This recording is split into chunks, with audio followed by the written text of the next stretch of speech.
आपकी असफलताओं के लिए जिम्मेदार कौन है? आपके माता पिता, जो चाहते तो हैं कि उनके बच्चे खूब नाम रोशन करें, आगे बढ़े, लेकिन वही माता पिता ये कभी नहीं चाहते कि उनके बच्चे रिस्क लें, कुछ ऐसा कर दिखाए जो पूरी दुनिया इस दुनिया में किसी ने नहीं किया हो। भारतीय माता पिता तो यह चाहते हैं कि उनके बच्चे घर के अंदर ही रहे, दिन भर घर के अंदर रहे और कुछ ऐसा कर दिखाए जो कि पूरी दुनिया में उनका नाम हो। या फिर हमारा एजुकेशन सिस्टम, जो कि लॉर्ड माइकल ने 1835 में सिर्फ इसलिए बनवाया था ताकि वो हमें मानसिक रूप से गुलाम बना सके, उसकी हर बात को हमसे फॉलो करवा सके और उसमें अपना कोई भी दिमाग नहीं लगाया। और आज वो ही हो रहा है। जब भी हमें व्हाट्सएप पर कोई भी न्यूज़ आती है, चाहे वो फेक ही क्यों ना हो, हम अपना बिना दिमाग लगाए, बिना सोचे समझे उसे फॉरवर्ड करने में लग जाते हैं, क्योंकि हम एजुकेशन सिस्टम ने सेल्फ एवरेंस जैसी कोई चीज़ सिखा ही नहीं है। हमारा एजुकेशन सिस्टम तो हमें इतिहास रटना सिखाता है, ना कि इतिहास रचना।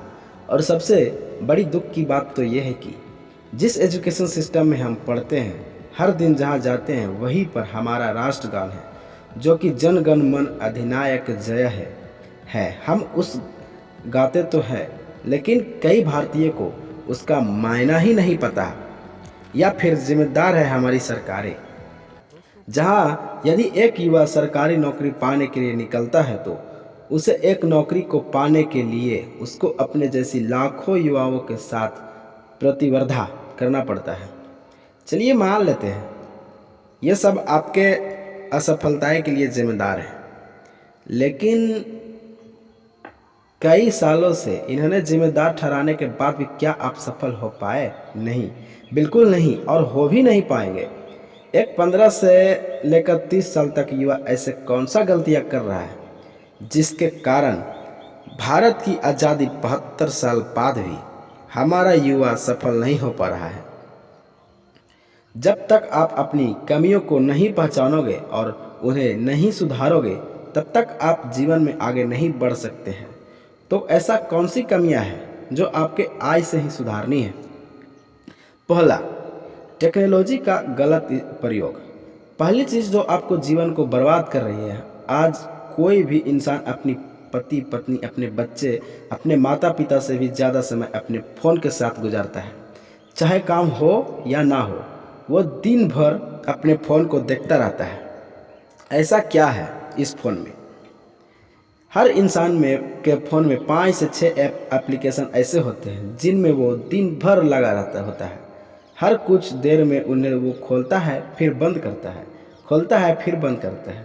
उसे ये बात बहुत अच्छे से पता है कि इससे उसका बहुत सारा समय बर्बाद हो रहा है, लेकिन उसके बाद भी वो करता रहता है। दूसरा, युवाओं का रिलेशनशिप। दूसरा सबसे बड़ा कारण यह है कि आज के युवाओं का रिलेशनशिप, जो साल में मौसम की तरह कई बार बदलता है।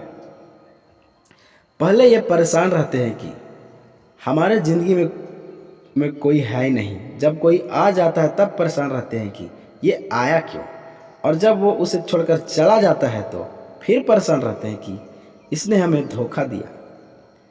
और इसी धोखे से उभरने के लिए वो अपने जीवन के कई सारे साल को बर्बाद कर देता है।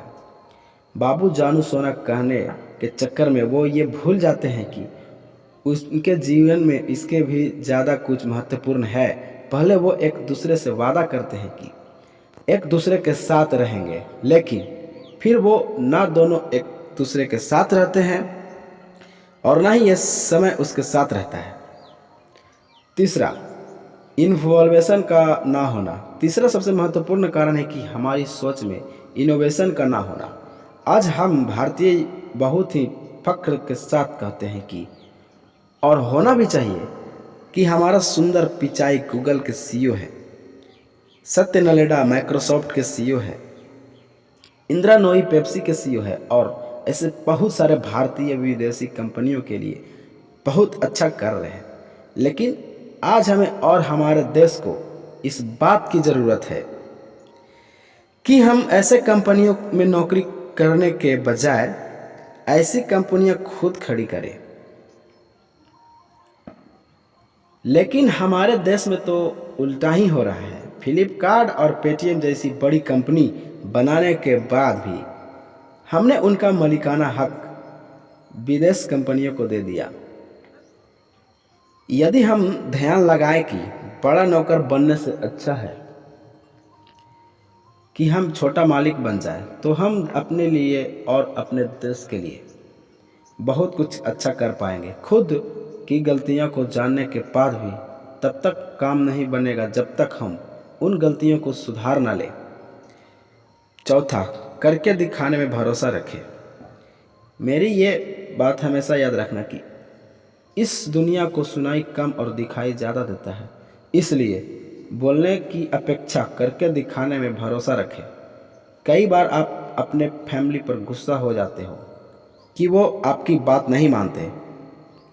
क्यों माने? सालों से आप सिर्फ बोलते ही तो आ रहे हैं कि मैं ये कर डालूँगा, वो कर डालूँगा, लेकिन आपने उनको करके नहीं दिखाया।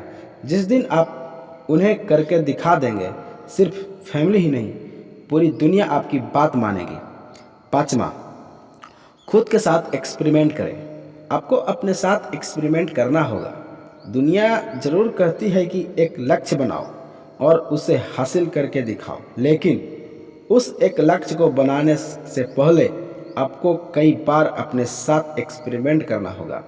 जैसे हुसैन बोल्ट बहुत ही अच्छे क्रिकेटर थे, लेकिन उन्होंने अपने प्रतिभा को पहचाना और दुनिया का सबसे तेज धावक बने।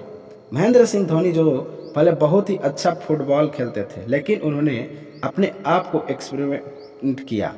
जैसे हुसैन बोल्ट बहुत ही अच्छे क्रिकेटर थे, लेकिन उन्होंने अपने प्रतिभा को पहचाना और दुनिया के सबसे तेज धावक बने। महेंद्र सिंह धोनी जो पहले बहुत ही अच्छे फुटबॉल खेलते थे, लेकिन उन्होंने अपने आप को जाना, पहचाना और भारतीय टीम के सर्वश्रेष्ठ कप्तान बने। ऐसे ही आपको भी एक अपने साथ एक्सपेरिमेंट करना होगा और उसी के बाद आगे बढ़ना होगा। अब इस एक्सपेरिमेंट में आप कई बार गिरेंगे, वो लोग आपको भूरा भला कहेंगे, ताने मारेंगे, कहेंगे ये तुम्हारे बस की बात नहीं है, लेकिन तुम कभी हार मत मानना। अपनी गलतियों को पहचानना, उसे जानना, उसे ठीक करना और ज़िंदगी में आगे बढ़ना। गीता में भी हमें यही सिखाया है कि हमारे हाथ में सिर्फ कर्म करना है, फल का आविष्कार हमारे हाथ में नहीं है, वो हमें ईश्वर देंगे। अच्छे कर्मों का अच्छा फल और बुरे कर्मों का बुरा फल। इससे लिए आप हमेशा तैयार रहिए। आपको मेरी बातें समझ में आई होगी, ये बातें पसंद आई हो तो शेयर ज़रूर करिएगा, जिसे आप अपने साथ ग्रो करते हुए देखना चाहते हो। और यदि अभी तक चैनल को सब्सक्राइब नहीं किए हैं तो चैनल को सब्सक्राइब कर लिए, क्योंकि हम इस चैनल पे बहुत सारे मोटिवेट वीडियो डालते रहते हैं। तो मिलते हैं नेक्स्ट वीडियो में, जब तक के लिए जय हिंद।